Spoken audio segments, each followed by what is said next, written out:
Noah Hoffman joins me here today, and you can find what he is up to by going to Instagram at Noah Hoffman Airbnb. And his title says it all there. We are going to be talking quite a bit about Airbnb today, but you've had some interesting stories starting this whole process off. And I know you've probably have shared your background and your story a number of times. So we're going to do a truncated version of that on this show. I probably should have warned, we focus mostly on what people can do and actions they can take right now to have direct impact. And frankly, I'm sure you've shared that story, like I said, a million times over. Could we start at the kind of a truncated version of that and start Abs- off by just introducing yourself and how you got found your way into real estate investing? Absolutely. And I first want to thank you, Jack. I really appreciate you for having me on your show. I know you worked for a very long time to build this platform, so I appreciate that. No, I appreciate have you giving and sharing some of your time and expertise. Sure. The way I got started was I've always been an entrepreneur, and then I met my first real estate mentor when I was around 20, but there was no way for him to teach me how to start the way he started. He started with money to invest. So I Mhm. just was working for him. I found a way, opportunity to work for him and manage one of his properties. And I suggested, let's put it on Airbnb.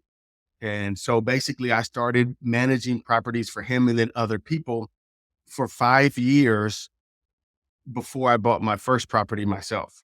I also started renting properties to put on Airbnb. Started with one, then two, three, four, five, because one of my other jobs was a carpet cleaner. So I would pitch property owners, hey, you should look at Airbnb. A couple people hired me like that to manage for them. And then one guy started renting to me. And after about 5 years, I was able to start buying my first properties. My first was a duplex with an FHA loan, owner occupied for one unit.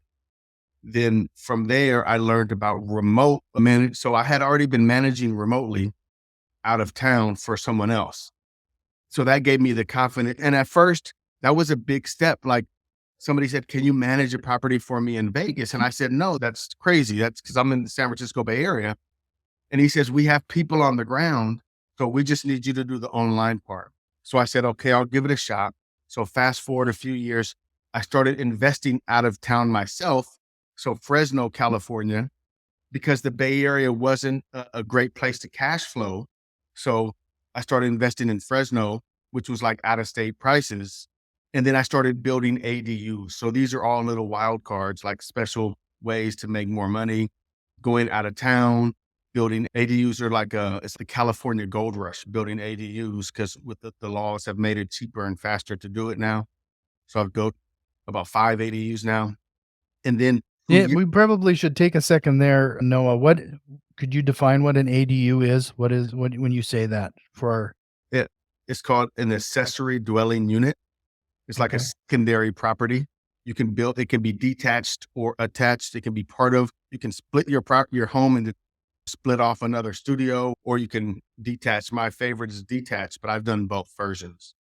Sure. Yeah. I think that some areas of the country might even refer to it like as an in-law house or a Sure. Sure. sure. And I know in some states it doesn't make sense, but in the Bay Area where I grew up and where I lived, space is very expensive and hard to come by. So if you have one house, let's take a 4 bedroom house, 4 bedroom, 2 bath. If you could split that into 2 bedroom, 1 bath and 2 bedroom, 1 bath, you're going to make more. Instead of 50% on each side, you might make 70% on each side.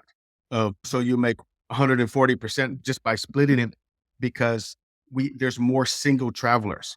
There are people right now, like all over the country, pretty much. I can rent a studio for about 2,000 a month if it's furnished and utilities are included. Because I have them in California all the way to Maryland, in different states, and so people pay about 2,000 everywhere. And the special thing is, I rent them for multiple months. These are like mostly traveling workers. They don't need a place. They don't want to sign a 1 year lease and buy furniture. They don't want to put that investment in, but they do need it for multiple months. So they don't Mhm. want to stay in a hotel. So they're willing to spend about 2,000 on the smallest possible studio. I even have a travel trailer I rent for around that same price also, with internet and everything included. To finish the story, about 2 years ago, I knew there was more so I learned how to buy a property every year, one property a year through conventional loans, but I knew there had to be a better way. So I wanted to look into it. And I had heard of something about wholesaling, which was a creative way to find off market deals. And I committed to driving 3 hours to go to a 1 hour meetup in the area that I prefer to invest in, which is Fresno, California. I learned about wholesaling. I never really got great at that, but I also was referred to look up creative financing. So somebody suggested look up Pace Morby, creative financing Facebook page. I joined the page, and then I had another wave from there. And in the last 2 years, bought over a dozen properties and then more in partnerships without getting loans in my name. So I can take over someone else's loan, a mortgage, and that's creative financing, like seller finance, or take it over a loan is called subject to financing. So and that's what I've been doing. And then just recently, through the power of branding, personal branding and name recognition, I've been able to, me and a partner did our first syndication. So we were able to get investors because we were in the right circles and built the right reputation. We got people to trust us with $1.7 million to buy 20 unit property in Florida that right now we're converting into a short-term rental community. Yeah, there's a lot to unpack there. So, first of all, what I think is especially interesting is that you started off saying that you found a mentor. Do you think that was one of the most important things that you were able to do, is find that initial mentor and some guidance there at first when you got into investing? Yeah, it's a prerequisite. It's completely required. It's like anything in life. There's at some point, there's you have to get into it. You have to do it because there's so many things, so many avenues in real estate. Like even two successful real estate investors will disagree with each other. So as a beginner, where do you go? So you have to just follow somebody. You have to take their advice, do it the way they do it, and then you put your own spin on it. So for sure, I've had multiple mentors, and they've all taught me what they're good at. How did you approach that initial mentor, or how would you suggest somebody approach a mentor? Because I can get the impression that these are busy individuals. Just to Right, walk up and say, "Will you be my mentor?" right. More times than not isn't gonna work. It's not gonna work. No, so there are such thing as paid mentorships, and even those that you pay, and they start from inexpensive to very expensive. And even then, you're only going to get a fraction of the mentor's time, and you might get some recorded content. But really, the way you get close to anybody to learn is you have to start by giving. How can I help you? And then, even more than how can I help you, you have to observe and say, this is how I can help you. You have to come in there. Hey, let me take something off your plate, because entrepreneurs in general always have a lot on their plate. So if you can start running on the side of them and take something and help them with no expectations, not a transactional thing, just let me be of service to you, and and they'll find out you're also trying to learn real estate. And here goes one other thing that I want to mention. A lot of new people, they come to me and they say, hey, Noah, I have no experience, but I want to do this and this. And I always have to say, wait, what's your day job? What are you already good at? Because a lot of times they come already with some skills from their background that I might need in my business, because I'm building businesses that need all kind of people. Somebody just reached out to me and she's an HR manager. I said, I need help in the HR department with the team I'm building. Right. So you never know people don't know what skills they already have. Don't discount that. Say, this is what I'm good at. Let me help you. They might need, and you never know what they need. They might just need someone to get coffee for them. They might need a driver. Who knows? They need everything. So just be of service, be helpful, and then also make sure you keep pushing on your own goals, and you have to pick a path and kind of stick to it. So there's Yeah, ways to start with time or money or experience. You have to decide what you have, but you have to have something. you mentioned earlier too that you were sticking in your backyard when it came to your personal investing in California there, and then people were approaching you to manage their Airbnbs remotely. Could you talk briefly about getting through that mindset and deciding that this was actually possible? So yeah, it's pretty crazy, but again, it's not just real estate, but business owners in general have to be willing to step out on a ledge and try new things. And you have to understand you might get 5 failures and 1 success, but you have to go out and try things because it's not going to come to you. You can't go sign up and wait your turn in line to learn how to become a business owner or a real estate investor. And I said no initially. So I was managing properties locally, and then someone said, "Hey, can you do this? Manage this property out of town?" And I said, "No, that's a crazy idea." And then he told me, "We have some people there who can help on the ground. They just need help with the online." And I said, "Okay, I'll try it." And it just went surprisingly well. I found house cleaners and handymen, and things just went well. And what I learned over time was the kind of the funny thing is all the properties that were near to me would suck my time. The ones that like, cause there's always something that needs to be done at a property. Mhm, You stop by and then you'll be fixing things all day long if that's the kind of person you are. And then there's this weird balance of doing things yourself and delegating. As a business owner, you have to delegate more and more as you grow, but then you always have to be willing to step in and help out to get something done right because things will inevitably go wrong as you keep handing things off. So there's that just this balance that everyone has to find for themselves. mhm. I think most people don't delegate enough. That's why they don't grow enough. As entrepreneurs, we have this mindset that it's not gonna get done if we don't do it ourselves, and it's hard to get that shake that loose. So right now I'm doing tons of things poorly because I delegate so much and it's not getting done properly and it drives me crazy, but I'm able to focus and grow new things.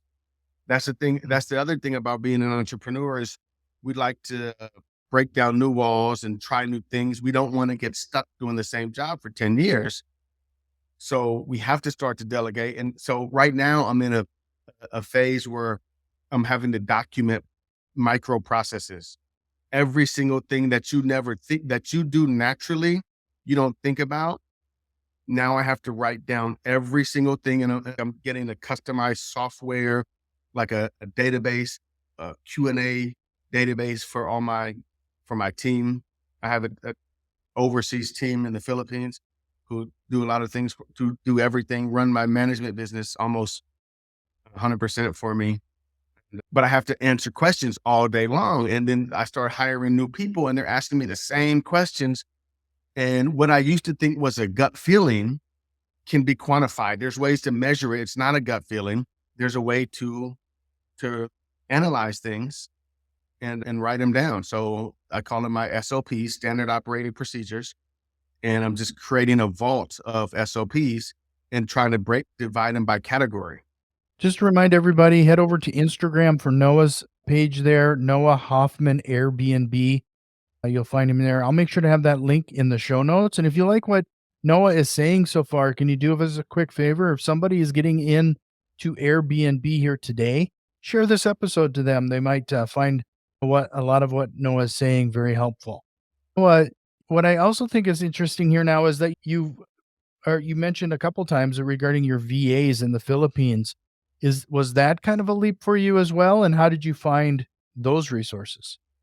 So it was bringing over traditions from the wholesaling industry into my Airbnb management business. So I had been doing a lot of networking with real estate wholesalers, have been using virtual assistants in the Philippines for forever.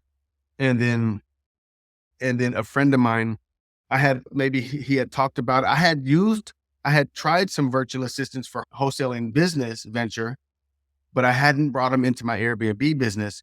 until a friend of mine said, "Hey, Noah, did you know at the beginning of the pandemic, Airbnb, which has all their call centers in the Philippines, let go of a few thousand employees. So they are available for work if you go to, for example, onlinejobs.ph or upwork.com and just put in the requirements Airbnb experience needed, and they'll apply within minutes. So I said you can start interviewing people. Yeah. So it was just, I had done it myself the first 7 years. I would be answering guests and communicating with house cleaners all the time. And then once I started doing that, I had to start offloading. Even before the VAs, I got some automation software, which it felt like it took 90% of my messaging from me, which was great. But then the next step was the VAs. And now the VAs, they're able to turn some of the automation off because we have people on now 24 hours. So what kind of stuff do you have them doing for you? So that they communicate with guests. So on your Airbnb profile, you could put all the main information: bedroom, bathroom, the location, the price.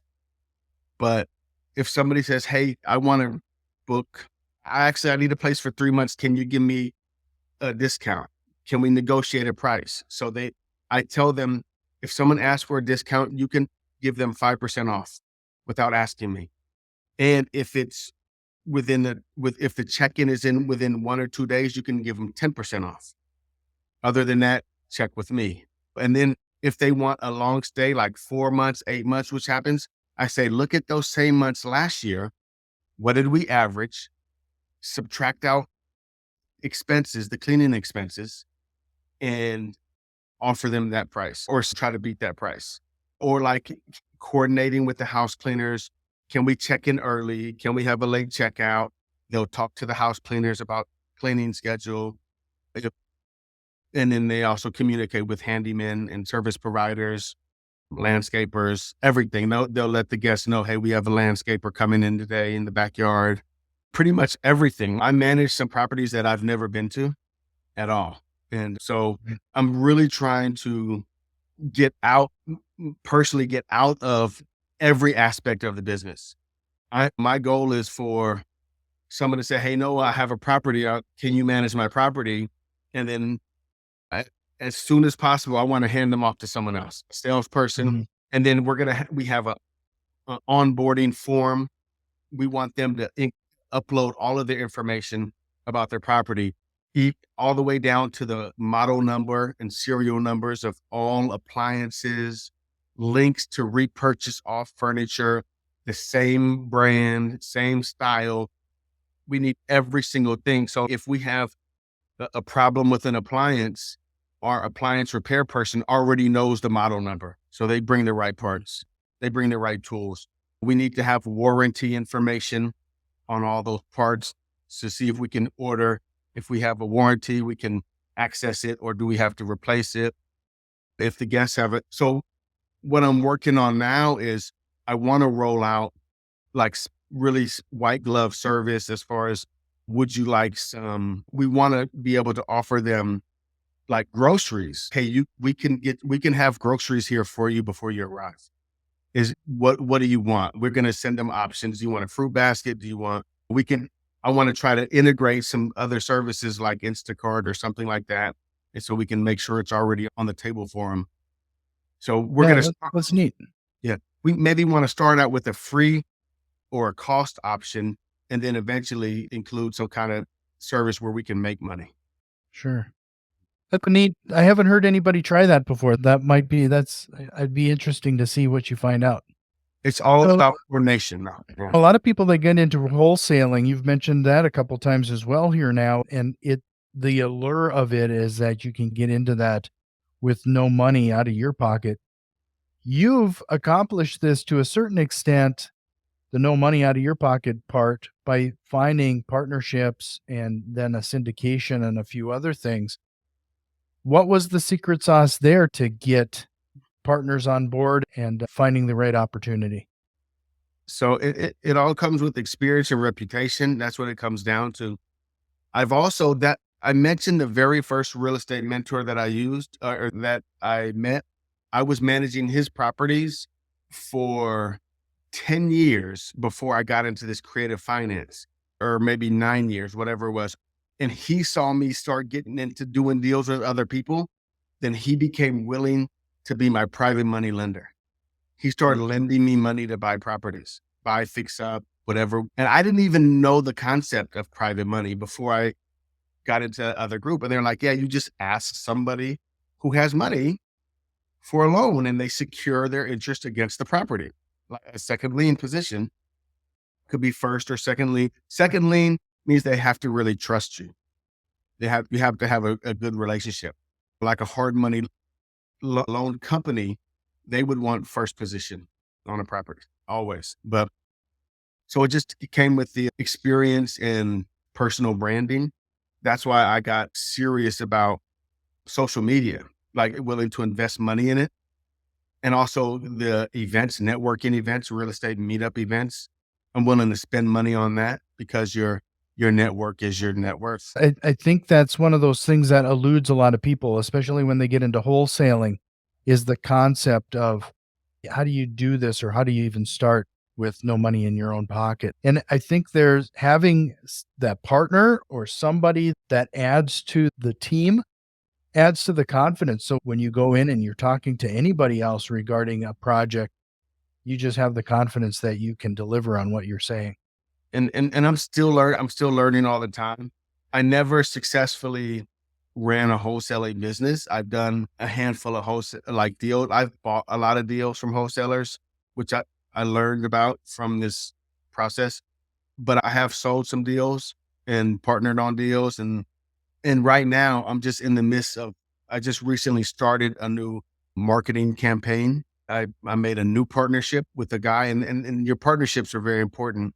If your partners are not experienced, then that might cause a problem.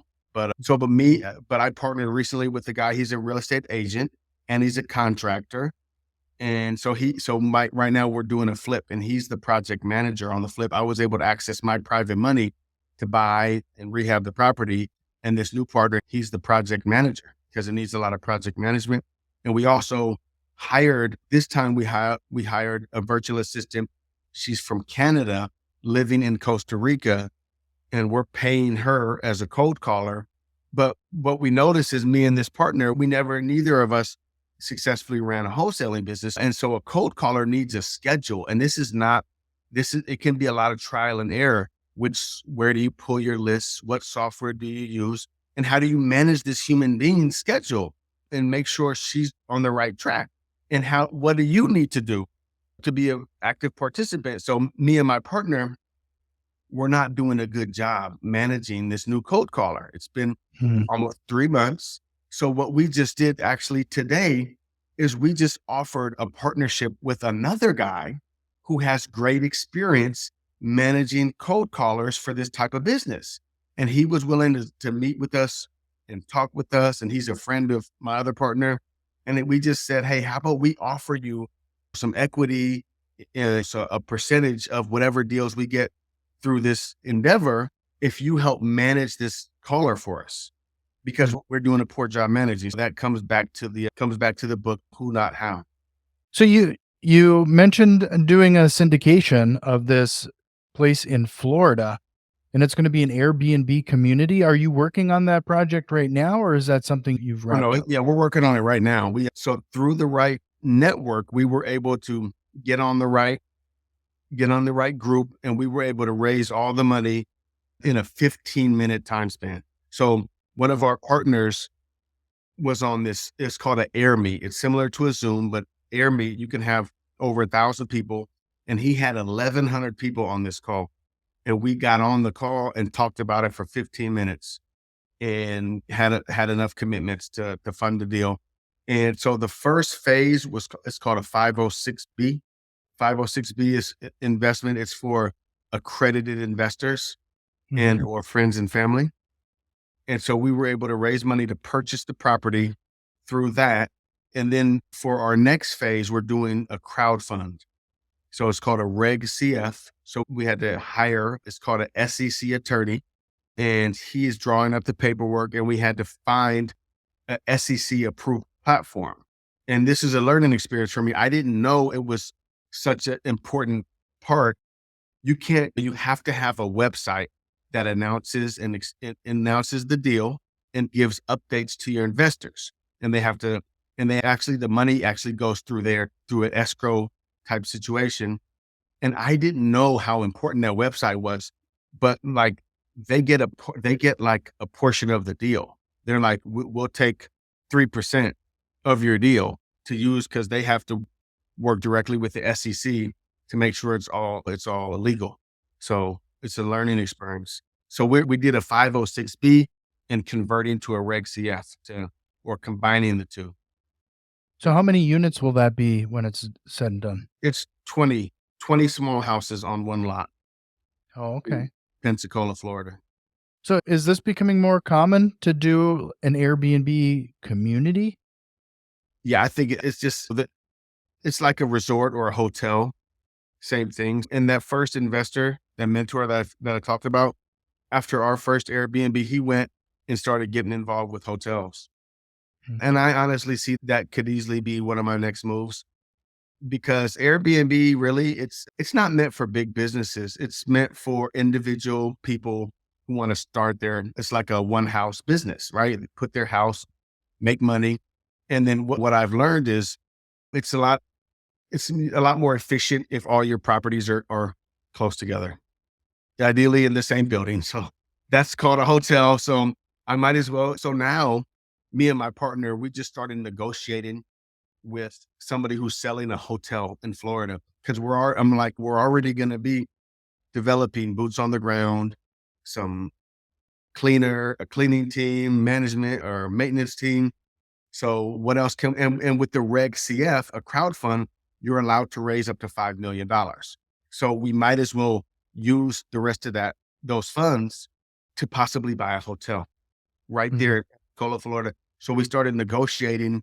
I found if you can look up hotels for sale and you'll find there's different websites, not the same websites you find houses, but we found a hotel for sale, 146 key hotel, discounted. It's around 5 million. So what we would like to do is give him a big down payment and then arrange to make payments. Mhm. So that's where my mind is going. So it's also with my new software, I'm developing this software for the Airbnb management business. So another idea is that I'm working on now is to perfect that business, those SOPs, get it down so tight to where I put in a manager in place.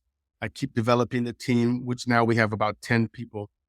And I strengthen this team and it's hybrid. It's remote. Plus we have people on the ground near these properties. They're all contractors. And then the idea would be with the right partnership, I grow that business and sell the business. That's what I see for the future is that management business to become sellable. I have to be able to be extracted out of the day-to-day operations for it to be a viable business for someone else to buy. So you mentioned Airbnb isn't really made for large businesses. Are you already shifting? For example, do you take reservations for some of your properties on your own site outside of the Airbnb or those type of platforms? We do now, and don't get me wrong, you can run a pretty big business on Airbnb. We're over $2 million a year in bookings right now, but but yeah, and we offline. We do off platform reservations. I'm also right now. I'm currently, and I've done it in the past. I list on HomeAway, VRBO, Expedia, Vacation Rentals, and Booking.com. So I've done that. I did that for 1 year. You can use something called a channel manager. One that I use now is called HostAway. And channel managers it's a term from the hotel industry, but it'll blast your property to different platforms, even like Google Hotels. If you're on booking.com, you'll get pushed to hotels.com and Google. And so I'm in the process now of putting all the properties. I manage over 50 properties now. It'll be maybe 70 to 80 by the time the Pensacola ones are ready. But yeah, and so right now I'm on the process of moving them to all the platforms. Awesome. Sure. Yeah, I had another guest on not too long ago, and she was using those platforms to essentially collect her list because she was experiencing a lot of recurring customers. They're coming back, they like the vacation spot over and over. And then she started doing a mailing list to blast to those customers and get them to push them to her own website to sidestep these. I get it sounded like the profitability was higher if you could book them direct. Right. So the thing is, so there's so much traffic through Airbnb. And even when I use those other platforms, it was still 85% came through Airbnb. The other 15 came through the other ones. And then maybe 1% was coming through me directly. So you have to do what the woman told you, start collecting that information. And there are some ways. So I haven't really put a lot of energy into that, but at this point, since I'm building a team, I will. I have to figure out who to give it to, because I notice when I put too many things on somebody's plate, they drop something else. So I have to do it strategically. But so for example, there's a Wi-Fi router called StayFi. So if you get StayFi, you plug it into your internet system, your modem, and what it will do, it'll make all of your guests give their email to have access to that. And that's how you start your database. And not just the person who booked it, but all of the people in the house. Wi-Fi have to give their email. They get a free account, and then you build the list and remarket to them when they're traveling to near any other properties. That's a great idea. Noah, I told you we were going to chew up 30 minutes pretty easily, and I still have a ton of other questions. I told you I had a list of rapid fire that I was going to end with here, but before we get into that, again, it's Noah Hoffman Airbnb on it. I'll make sure to have that link in the show notes. I'm going to swap out one of these rapid fire questions because you spurred another one when you talked about the StayFi. Has there been one accommodation in any of your Airbnbs that you manage that has surprised you and has had a really big impact on your customers? When you say accommodation, you mean like some kind of anything? An attraction. Yeah. I get swimming pools a lot, but No, actually, honestly, like nothing comes to my mind right now. So most of the properties that I've always focused on are for traveling workers, more so than a real vacation destination. I do manage some properties in Hawaii that's a real vacation destination. Other than that, they're like traveling workers, construction, medical, or sometimes people are vacationing. And we do have pools, and it's always been one of my dreams to have a nice house in North Fresno with a pool. And I finally got it. I'm actually here now. You can actually see I'm working on this house today. You can't really see it out that door. I guess you can't see, but there's a pool back there. But actually now I'm not so excited about pools anymore because the costs are really large. People will pay more, but also I learned it can cost $10,000 to replace a pool heater, like a spa heater, pool heater, like these things. But also pool pumps. I've had pool pumps break so many times. Pool cleanings. I had to cut down trees around the pool because the leaves blow in, and the guests keep complaining the pool's dirty. Every every time a wind blows, some leaves go in the pool. So I've had to send pool cleaners 2-3 times a week. So it's just been nonstop issues. So now it's not actually, but with the Pensacola property, now that might make sense. We have 20 units supporting one shared pool. That kind of makes more sense, honestly. Sure. Here's your chance to bust a real estate investing myth that you might have heard. Airbnb is a get rich quick scheme, right? What have you heard that you'd like to say that hasn't been your experience? So definitely not. Airbnb is definitely not a way to get rich quick, first off. So Airbnb is just another tool in my tool belt. It's another tool in your tool belt, and it's a lot of work, right? It's like a lawnmower. You have to actually push it and clean the blades when you're done and all that stuff and throw the leaves away. But so Airbnb is a lot of work. You can make more money. You can make more cash flow, which is amazing, but it's like a game of cat and mouse. HOAs, city regulations, and then you're lucky if they even let you do it. And then there might be taxes. All of a sudden now this city has new taxes, 14%. That's a lot of money all of a sudden. And your customers don't want to pay extra. They're not thinking about your city taxes. So it's almost like a game of musical chairs.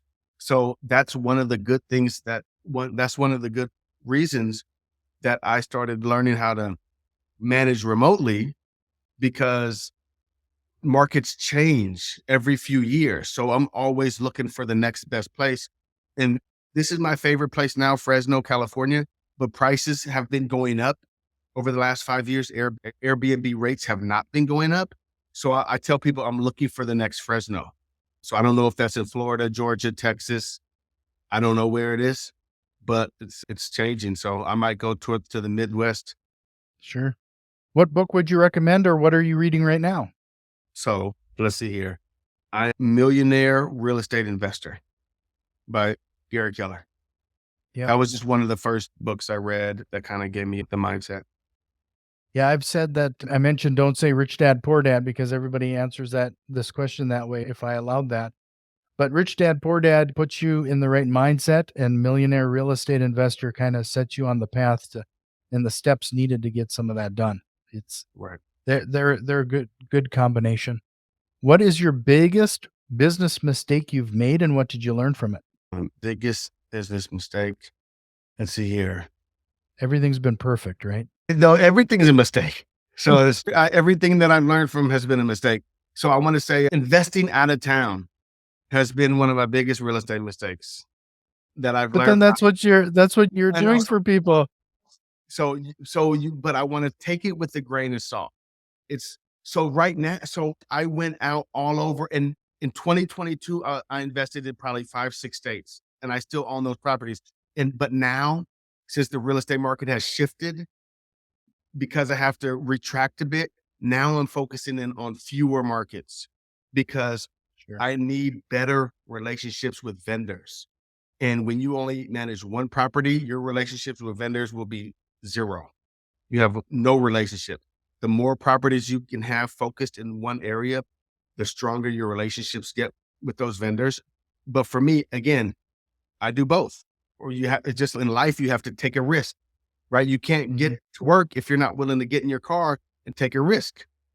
You'd have to know when you get in the car and drive, you're taking a risk. You're risking your life on the streets. It's like I have to do it. And then, so that's both a mistake. It's a mistake. So some of those properties I bought were mistakes, but I made money in some of them. I learned from them. So I'm going to keep making mistakes. So that's the point, is you have to make mistakes to learn. But then you adjust. If you could go back into time and give your younger self one piece of advice, what would it be? Think bigger, dare bigger, work hard for it, and don't give up. Okay, now I'm going to time you. You have 60 seconds. You're going to give one piece of advice or something that's everybody can implement in their business today, right after this show ends. What is one piece of advice they can implement right now? Go find a house that looks really beat up, really run down, tall grass, boarded window, anything. You find the worst looking house you can and ask somebody if they want to sell that house. You see someone coming in or out of that house. Do you want to sell this house? I tell them, I don't care if it's your first day, tell them I work with a network of investors who buy properties as is. You don't have to speak numbers at all. Just ask them what they want for it. DM me on Instagram and I'll let you know if it's a deal. And the way, if it's a deal, is you go to Zillow, look at what the Zestimate is, and you want to be at about 50% of that. If it's a full gut rehab, needs tons of work, just as a way to gauge your numbers, be around half of that to start. The higher that number is, the less likely it is a deal. Yeah, I'm going to say, no, that's a great piece of advice. And it really gets people working that muscle. I know it's going to be that first time you do that, it's going to be hard. It's not an easy thing to do. You're going to be shy. You're going to be insecure. But the more you do that and taking that massive imperfect action, the easier it gets and the better it gets. Noah, is there a question or concept you wished we would have chatted about here today? No, I think it was great. And I appreciate you again, Jack, for having me on. No, I appreciate it. One last time, find Noah on Instagram, Noah Hoffman, Airbnb. I hope you'll come back again sometime, Noah. This was great. Thank you, Jack. Appreciate it.